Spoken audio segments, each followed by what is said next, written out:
Partager l'argent. Le principe « l'argent mène le monde » est plus que jamais valable. Qui a de l'argent jouit aussi de la puissance et de l'influence. 11 peut exercer du pouvoir sur les autres. Chacun connaît les effets de l'argent, mais peu savent ce qu'est l'argent. En voici une brève définition. L'argent consiste en l'accord que les membres d'une société se donnent d'utiliser un moyen d'échange. L'argent n'est donc pas une valeur en soi, il n'existe qu'au terme d'un contrat. Vu de l'extérieur, l'argent apparaît sans valeur, il n'est qu'une coupure de papier. Pourtant, nous lui attribuons beaucoup de pouvoir. Et le pouvoir qu'a l'argent, c'est nous qui le lui donnons. Il tient donc à nous d'utiliser dans un sens ou dans un autre l'argent.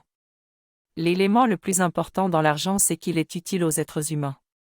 Je ne gagne pas de l'argent dans le but de m'enrichir mais pour servir les autres. L'argent constitue un moyen d'échange, il est donc en rapport à la relation. Seuls ceux qui entrent en relation auront des choses à échanger. L'argent ne devrait pas isoler, comme cela se passe chez les riches qui abritent leur fortune derrière de hautes murailles. L'argent doit être partagé. Alors il constitue un moyen d'établir de nouveaux rapports entre les hommes. Mais seul celui qui est suffisamment détaché de son argent, qui est convaincu que l'argent est utile pour les hommes et non pour conforter sa propre image, pourra le partager. Beaucoup de riches ne font, avec l'argent, que consolider leur masque social. Qui partage son argent laisse tomber son masque pour entrer en relation avec l'autre. Ainsi, pour moi, le véritable défi pour demain n'est pas de diaboliser l'argent, mais de l'utiliser d'une manière spirituelle, avec imagination et créativité.